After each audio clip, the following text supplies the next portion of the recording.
Sena News Entrevista de hoje saiu dos estúdios e veio ao gabinete aqui da comarca de Macaíba para entrevistar o juiz, o doutor Felipe Barros. Ele é graduado pela Universidade Potiguar do Rio Grande do Norte, mestre pela UFRN, especialização em Direito Tributário. Boa tarde, doutor. Em primeiro lugar, muito obrigado por abrir o seu gabinete para conversar com a Sena TV, mas principalmente com a população de Macaíba. Boa tarde, Tom. Boa tarde a todos que assistem a TV Sena de Macaíba. É um prazer muito enorme recebê-los aqui para esse bate-papo. Doutor, a gente queria começar essa nossa conversa falando sobre essa aproximação do Poder Judiciário com a população. Isso tem acontecido também pelo Ministério Público e pelos juízes, alguns.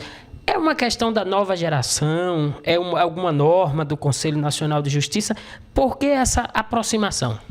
Tom, desde a redemocratização do país, em 88, o Poder Judiciário ele tem assumido um papel, uma função social mais latente, mais próxima das comunidades nas quais ele está inserido.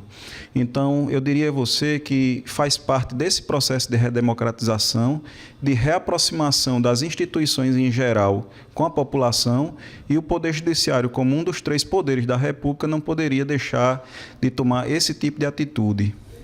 Existe uma nova geração de juízes, doutor, que tem desenvolvido um papel extremamente importante na história atual do Brasil. E aí uma pergunta que todas as pessoas fazem é: quem são essas pessoas? E eu queria lhe fazer essa pergunta: quem é o doutor Felipe Barros? Eu sou, como qualquer uma pessoa do povo que estudou, fez um concurso público dificílimo, como é o concurso para a magistratura. Não sou de família de políticos, a minha família não é uma família rica, família de classe média normal, de Natal. Somos de Natal, sou do estado do Rio Grande do Norte, sou potiguar. Nasci e me criei aqui nessa região, visitei muito Macaíba quando era criança, adolescente. O concurso ele é uma das formas mais democráticas das pessoas alcançarem funções ou postos na sociedade.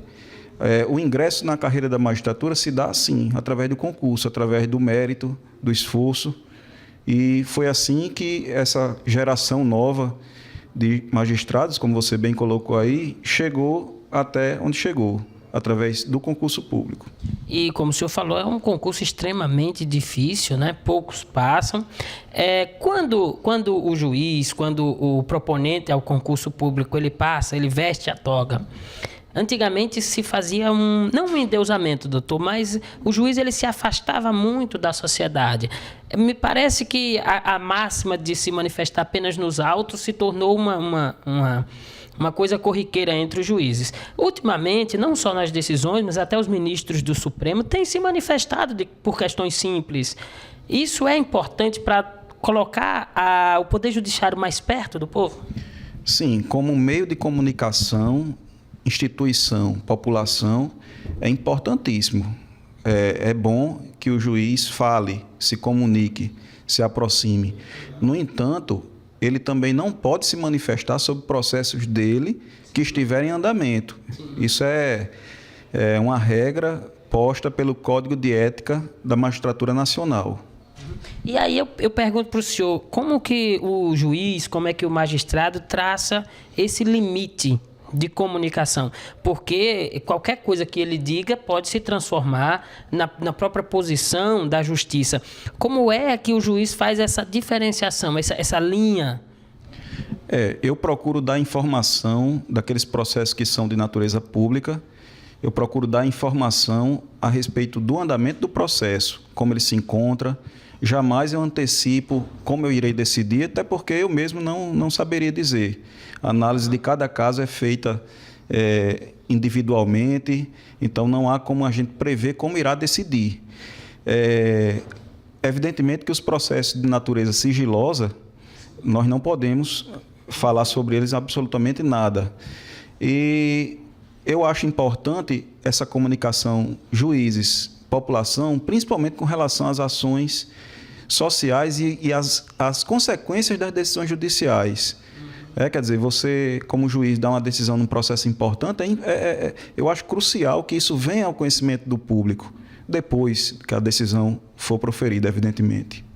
Doutor, nós temos visto nos últimos, até pelo noticiário, uma certa tentativa de acirramento entre advogados e juízes. Pela história conta que sempre houve uma questão muito harmoniosa entre juízes, Ministério Público e advogados. Essa questão de um acirramento é uma questão pontual, é uma questão de mídia, ou existe isso, ou tem existido isso?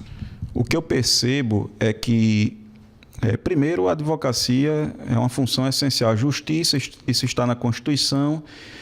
Sem os advogados, nós não conseguiríamos dar andamento aos processos. Eu tenho um profundo respeito e admiração pela classe dos advogados, né?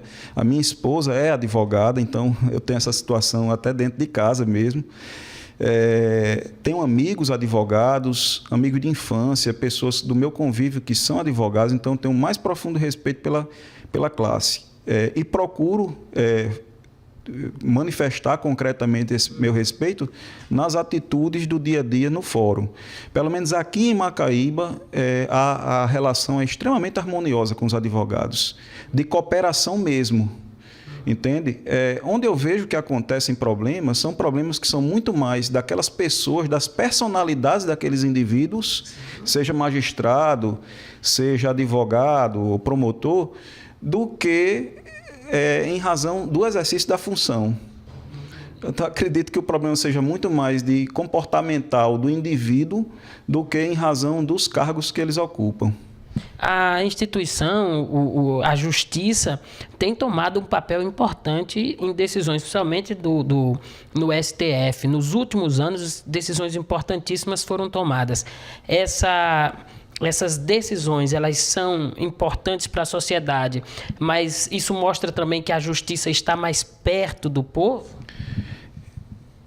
Com relação ao Supremo Tribunal Federal, há um detalhe, porque as sessões do Supremo Tribunal Federal não eram transmitidas. E quando eram tapes, eram gravações do que já tinha acontecido. Hoje nós temos Twitter, Facebook, temos TV Justiça transmitindo ao vivo as sessões do Supremo Tribunal Federal, e com isso a comunicação ficou mais ágil, ficou mais próxima, ao ponto de eu observar um fenômeno curioso, das pessoas comentando às vezes muito mais sobre um caso que está sendo julgado no Supremo do que sobre uma partida de futebol, por exemplo. Eu já presenciei em locais públicos as pessoas parando para assistir uma sessão de julgamento do Supremo Tribunal Federal. Há coisa de 10 anos isso seria impensável aqui no Brasil. É verdade. Eu estou conversando com o juiz, doutor Felipe Barros, diretamente aqui do Fórum de Macaíba. Nós vamos a um rápido intervalo comercial e eu volto em seguida. Eu quero falar sobre STF, mas especificamente também trazendo para a realidade de Macaíba.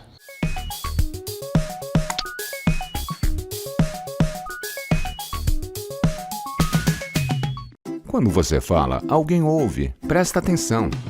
Com propaganda também é assim. Você fala, sua marca é vista, seu produto comentado, seu serviço conhecido. Quando você anuncia, sua marca vira assunto e passa a fazer parte do dia a dia das pessoas. O consumidor precisa ouvir mais sobre o seu produto. Anuncie. Venda mais.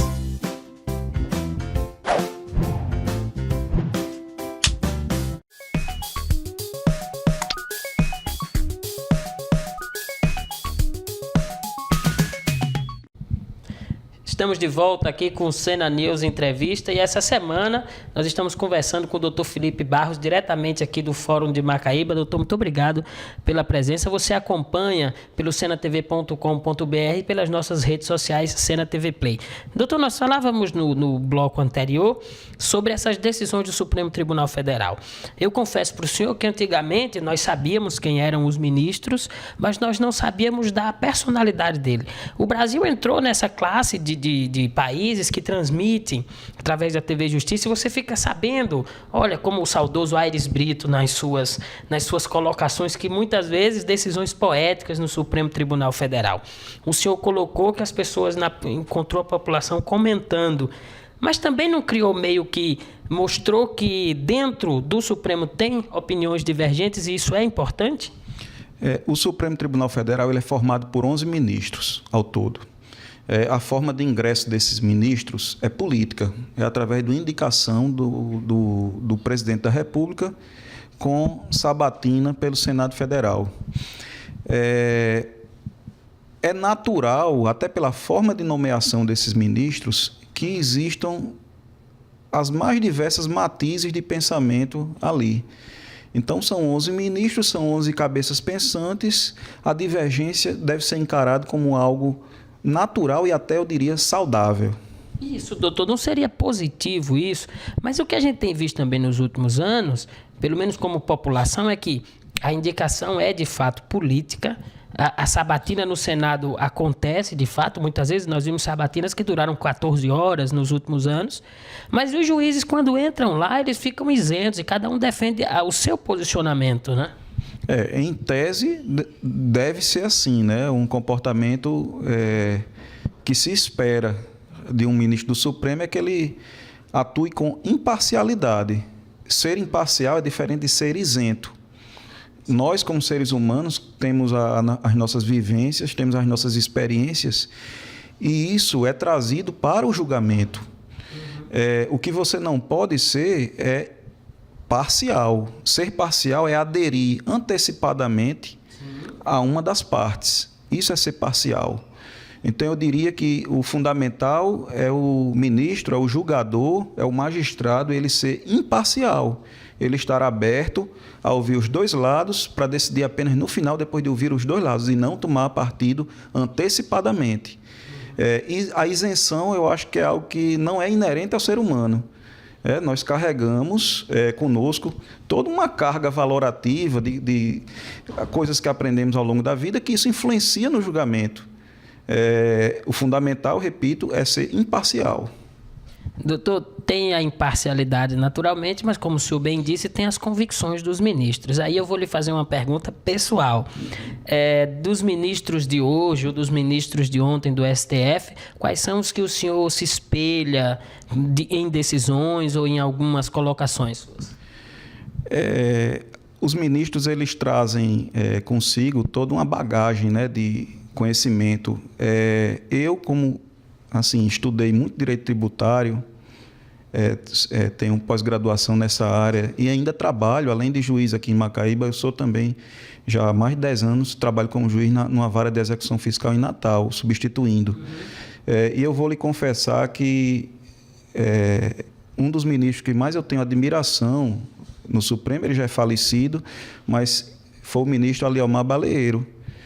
Aliomar Baleiro foi um grande tributarista, foi ministro do Supremo, e ele tem decisões marcantes na área tributária.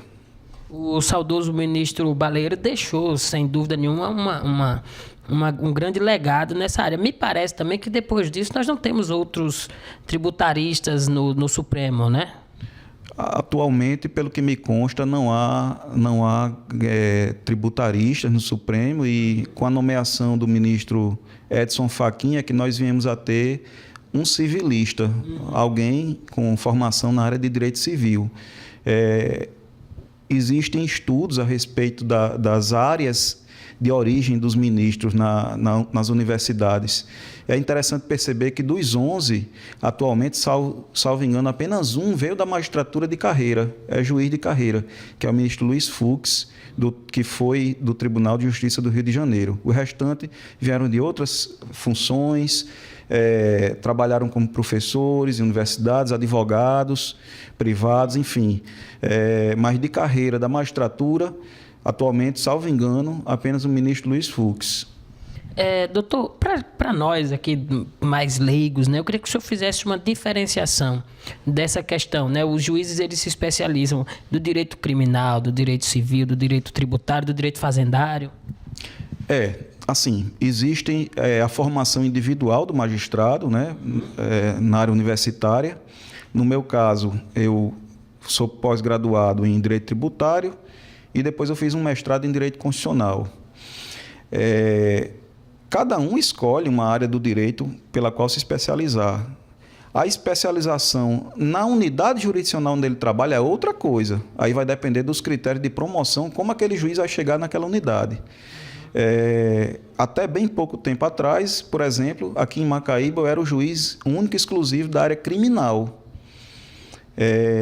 Cheguei aqui em 2011 e quando foi no final do ano passado, 2017, o tribunal entendeu por fazer uma redistribuição dos processos e hoje aqui em Macaíba nós temos 3 varas, digamos assim, misturadas, civil e criminal.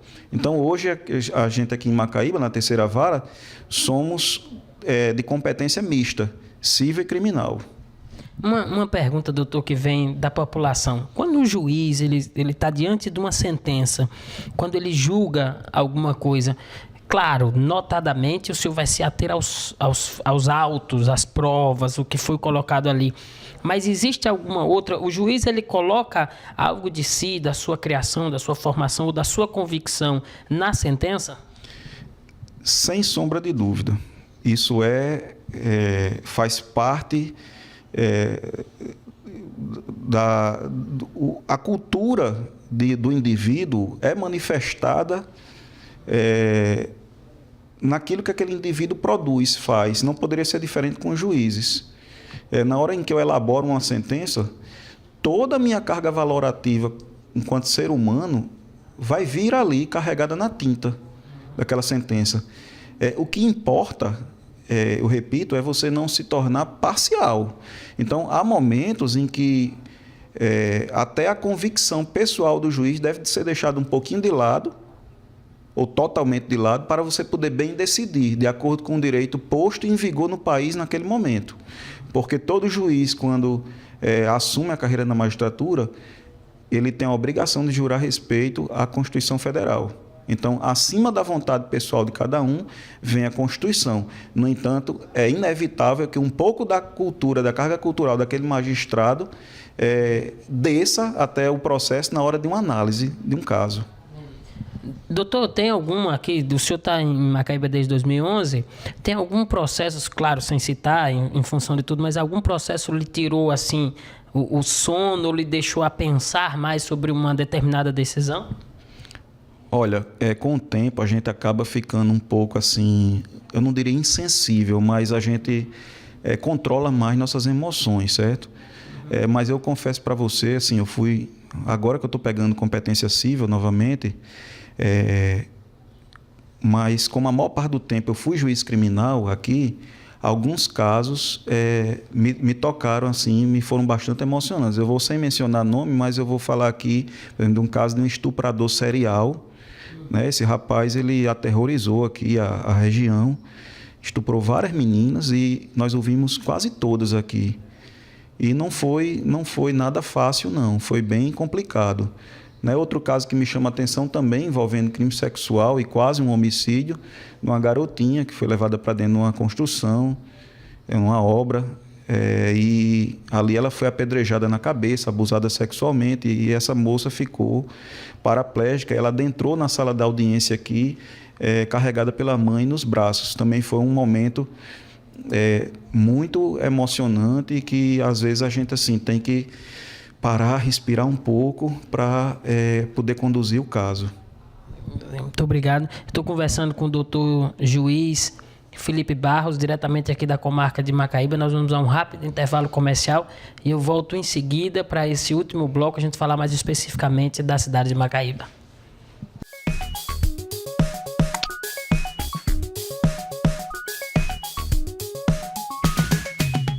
Quando você fala, alguém ouve. Presta atenção. Com propaganda também é assim. Você fala, sua marca é vista, seu produto comentado, seu serviço conhecido. Quando você anuncia, sua marca vira assunto e passa a fazer parte do dia a dia das pessoas. O consumidor precisa ouvir mais sobre o seu produto. Anuncie. Venda mais.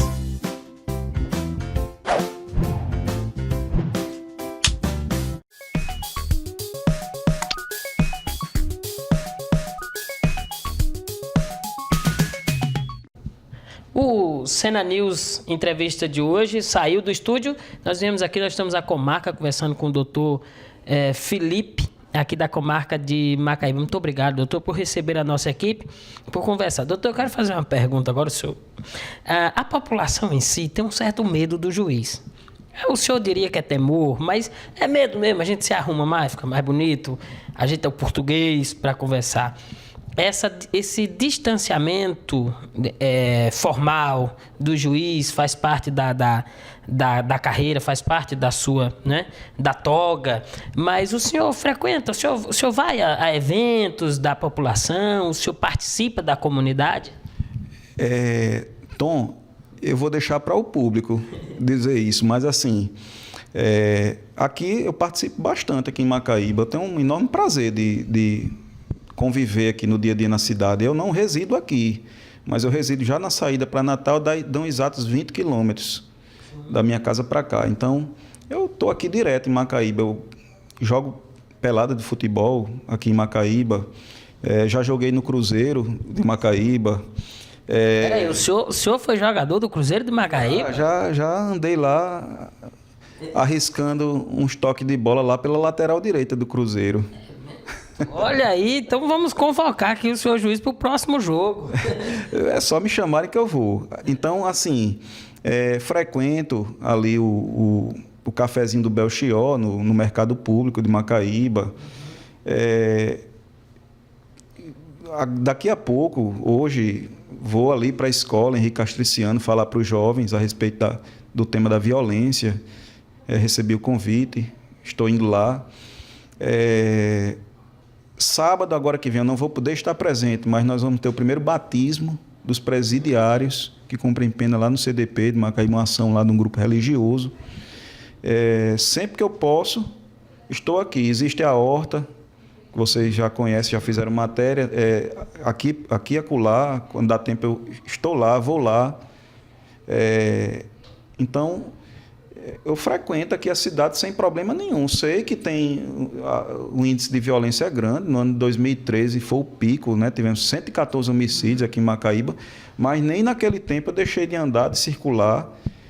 Guio minha motocicleta daqui para casa para cá, sem problema nenhum. Não me deixo amedrontar por conta de violência nem nada e almoço no dia a dia, aqui nas ruas. Acabei de voltar de um restaurante em Macaíba. Então, não vejo problema com relação a isso, não, de vivenciar o dia a dia da cidade. Até gosto. Vive na comunidade. Doutor, o senhor adotou uma política de dar publicidade às questões judiciárias. O senhor falou, inclusive, né, da horta. O senhor fez a inauguração do centro de convivência lá na horta comunitária e deu toda essa publicidade, chamou para que as pessoas pudessem ver essa ação da justiça.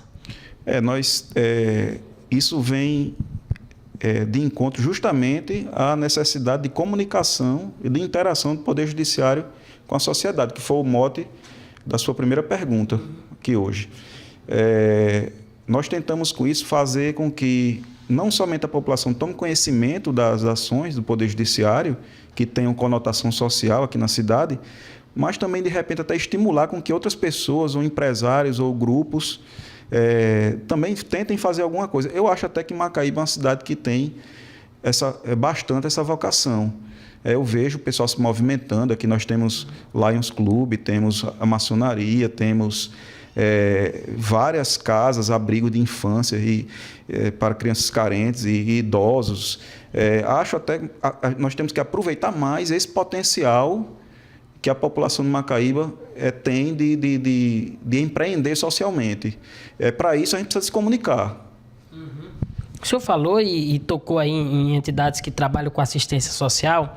O senhor, junto, né, com a comarca inteira, fez uma liberação de R$110 mil para várias entidades, né, algumas inclusive contempladas com mais de um projeto que desenvolve ação social. Primeiro eu queria falar da importância disso, né, pegar essas penas pecuniárias e redistribuir para a sociedade.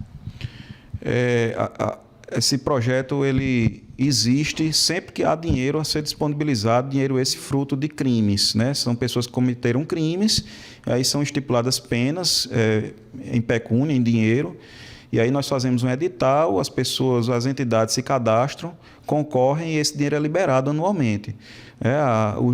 Essa última liberação de R$110 mil foi a partir do juizado de Macaíba, cuja titular é a juíza Lilian Rejane.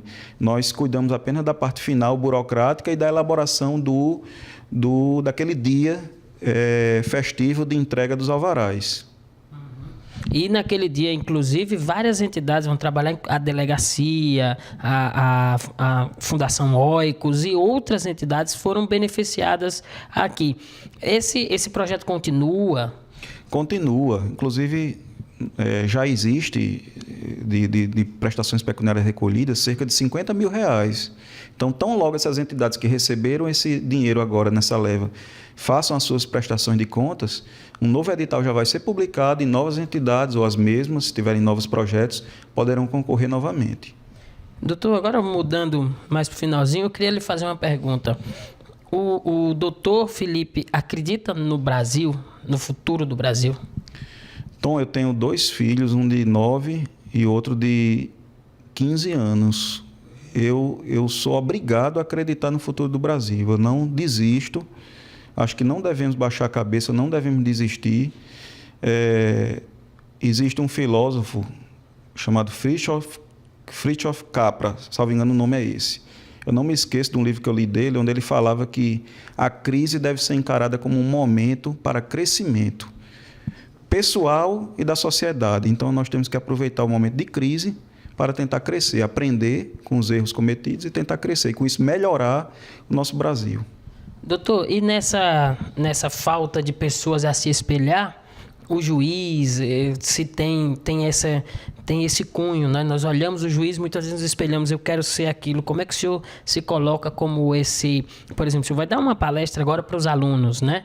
Como é que o senhor se coloca para que eles possam se espelhar nesse modelo de gente do bem? As pessoas os seres humanos não são perfeitos, temos nossos erros, eu não sou diferente. O que eu tento passar é apenas a experiência de vida da gente, enquanto juiz na profissão, enquanto pai, né, enquanto ser convivente no meio social.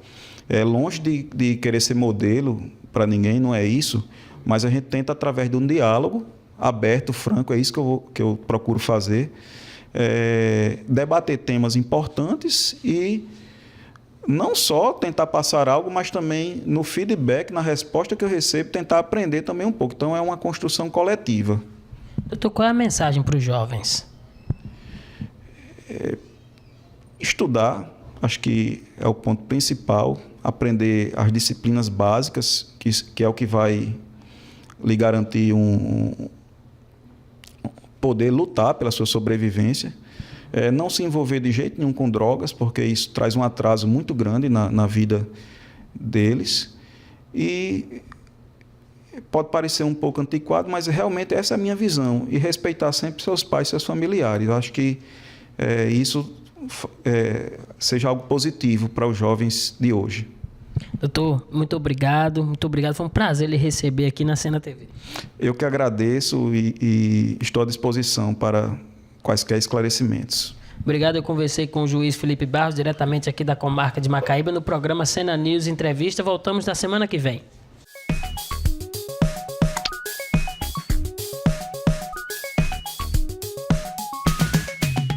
Quando você fala, alguém ouve. Presta atenção. Com propaganda também é assim.